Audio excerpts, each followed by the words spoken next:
we as a community know what it's like to be targeted by the initiative process. We know what it's like to be targeted for discrimination.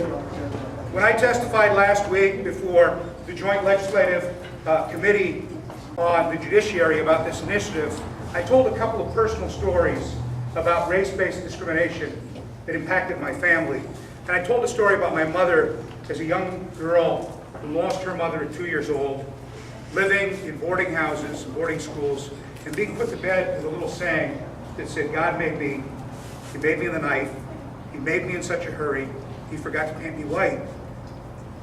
And the members of the Judiciary Committee understood the impact of that kind of hate-filled speech. And they understood the history of discrimination as it's related to our community. But what I asked them to think about, and what I ask everybody to think about, is the difference between those ignorant acts of individuals, which we know are unacceptable, and this incredibly hate-filled act of an organized group of people to enshrine discrimination in the Constitution of the state of California. We have never seen an effort to use the Constitution of the state of California to deny people rights the way the proponents of Prop 8 have put it forward today. We understand better than anybody else that discrimination isn't just about denying somebody rights. It's about dehumanizing that group of people that you're taking those rights away from.